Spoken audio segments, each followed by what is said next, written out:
은퇴를 준비하며 사람들은 늘 돈이 가장 큰 문제일 것이라 생각한다. 노후에 들어오는 연금이 충분하다면 걱정이 사라질 것 같고 매달 안정적으로 생활비가 채워진다면 불안은 줄어들 것이라 믿는다. 하지만 현실은 그리 단순하지 않다. 안정적인 소득이 있음에도 불구하고 공허와 우울 속에서 살아가는 사람들이 많다. 매달 연금 300만 원을 받으며도 삶의 의미를 잃고 방황하던 한 남자의 이야기는 은퇴 이후의 삶에서 무엇이 진짜 중요한지 되묻는 계기가 된다.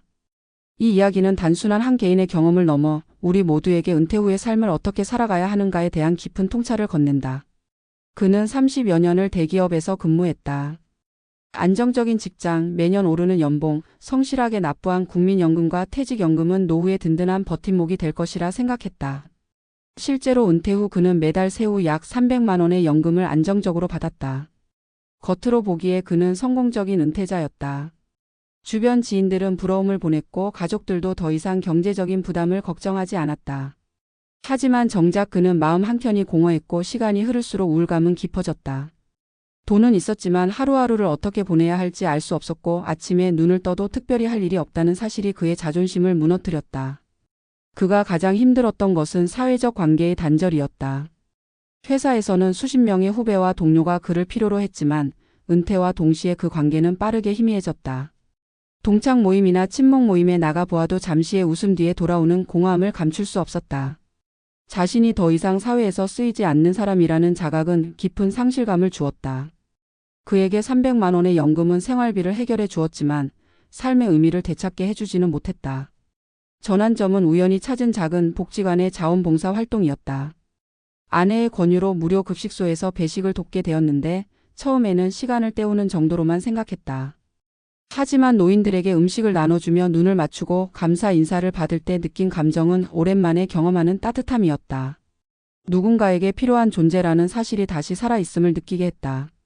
이후 그는 꾸준히 봉사에 참여했고 복지관에서는 그에게 프로그램 진행을 맡기기도 했다. 사람들 앞에서 오랜 직장 생활의 경험을 나누며 그는 다시 자신만의 역할을 찾게 되었다. 또 다른 변화는 취미 생활이었다. 젊은 시절부터 좋아했던 사진을 다시 꺼내 들고 카메라를 들고 공원과 시장, 사람들의 일상을 찍기 시작했다. 처음에는 단순히 시간을 채우기 위한 일이었지만 점차 사진 동호회에 참여하며 새로운 친구들을 사귀고 전시회에 작품을 내면서 성취감을 얻었다. 그의 일상은 다시 활기를 띠었고 아침에 일어나면 어디로 나가 무엇을 찍을지 계획하는 즐거움이 생겼다. 이 사례는 은퇴 후 행복을 결정짓는 것이 단순히 돈의 많고 적음이 아님을 보여준다. 물론 기본적인 생활을 유지할 수 있는 경제적 기반은 필수적이다. 하지만 그것이 곧 삶의 만족으로 이어지지는 않는다. 오히려 은퇴 이후에 더 중요한 것은 자존감, 사회적 관계 그리고 자기만의 의미 있는 활동이다. 연금을 받으며도 우울했던 그는 봉사와 취미를 통해 사람들과 연결되었고 새로운 목표를 찾으며 마음의 공백을 채워나갔다. 많은 은퇴자들이 은퇴 직후 비슷한 어려움을 겪는다. 경제적 준비가 충분하더라도 관계의 단절, 역할 상실, 무료한 시간은 누구에게나 찾아오는 현실이다. 반대로 큰 자산이 없더라도 사회적 관계망을 유지하고 의미 있는 활동을 지속하는 사람들은 더 행복하고 만족스럽게 노후를 살아간다. 노후의 행복은 은퇴 전 어떤 습관을 가졌는가에도 크게 좌우된다. 평소 다양한 인간관계를 쌓고 취미나 봉사 같은 활동을 이어간 사람은 은퇴 후에도 그 연장선 위에서 자연스럽게 삶의 의미를 찾는다. 하지만 오로지 일에만 매달려 살던 사람은 갑자기 모든 것이 멈추었을 때 방향을 잃고 헤매기 쉽다. 전문가들은 은퇴를 경제적 문제보다 정체성의 전환으로 본다. 직장에서의 역할이 사라진 자리에 무엇을 채울 것인가가 곧 노후의 질을 결정한다는 것이다. 이를 위해 은퇴 준비는 두 갈래로 진행되어야 한다. 첫째, 기본적인 생활을 유지할 수 있는 경제적 안전망을 마련하는 것이다. 둘째, 은퇴 이후에도 지속할 수 있는 활동과 관계망을 구축하는 것이다. 어느 한쪽만 준비되어서는 균형 잡힌 은퇴 생활을 할 수 없다. 돈은 삶을 편리하게 하지만 인생의 의미와 행복은 관계와 활동에서 나온다. 매달 연금 300만 원을 받고도 우울했던 남자가 결국 삶의 활기를 되찾을 수 있었던 것은 돈이 아닌 사람과의 연결, 그리고 자신을 필요로 하는 곳에서 다시 역할을 찾았기 때문이다. 은퇴 후의 진짜 부는 통장 잔고가 아니라 마음속에 남아있는 열정과 관계에서 비롯된다. 우리 모두 언젠가 은퇴라는 문 앞에 설 것이다. 그 순간 돈만을 준비했다면 마음의 빈자리를 채우기 어려울 수 있다. 하지만 미리부터 관계를 가꾸고 의미 있는 활동을 찾아 두었다면 은퇴는 또 다른 시작이 될 수 있다. 삶의 후반전에서 중요한 것은 얼마나 모았는가 보다 어떻게 살아갈 것인가이다. 결국 은퇴 후 인생을 바꾸는 것은 돈이 아니라 삶을 대하는 태도와 사람 사이의 연결임을 잊지 말아야 한다. 은퇴를 준비하는 과정에서 많은 이들은 여전히 돈의 크기를 가장 중요한 기준으로 삼는다. 하지만 앞선 사례에서 드러났듯이 연금이나 저축이 아무리 넉넉하다 해도 그것이 곧바로 삶의 만족으로 이어지지는 않는다. 오히려 돈은 기본적인 조건일 뿐, 삶을 지탱하는 본질적인 요소는 인간관계와 정체성 그리고 스스로 삶을 어떻게 채우느냐에 달려 있다. 그렇다면 왜 많은 사람들이 경제적으로 안정된 은퇴 이후에도 공허함과 우울감을 호소하게 되는 것일까? 이는 오랫동안 일과 직장에 매여 있던 우리의 삶의 구조와 깊은 관련이 있다. 대부분의 직장인은 자신의 정체성을 직업과 직위에서 찾는다.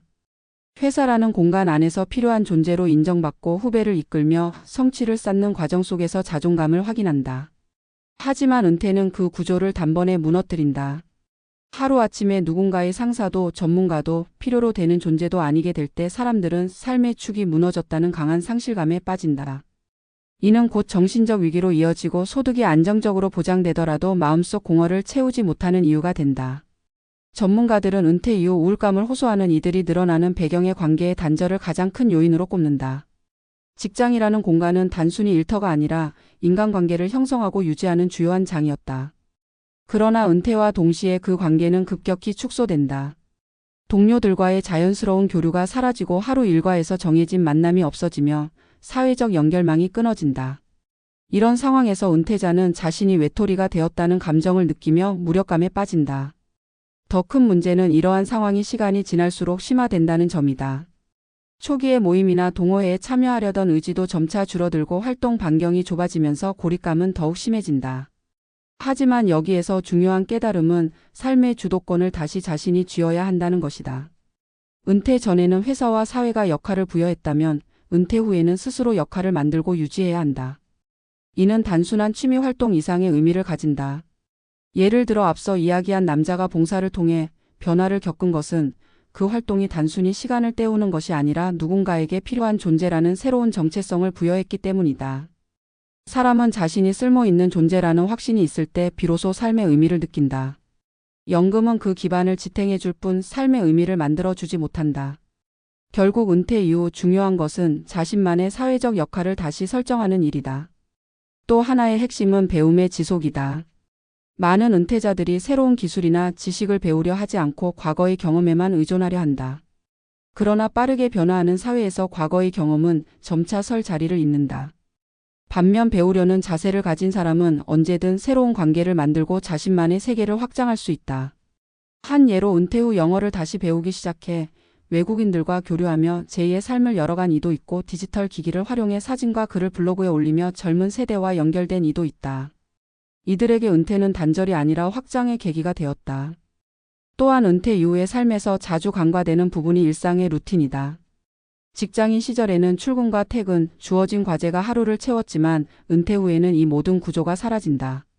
만약 새로운 루틴을 만들지 않는다면 시간은 무의미하게 흘러가고 이는 곧 우울감으로 이어진다. 따라서 은퇴자들은 의도적으로 자신만의 생활 규칙을 만들어야 한다.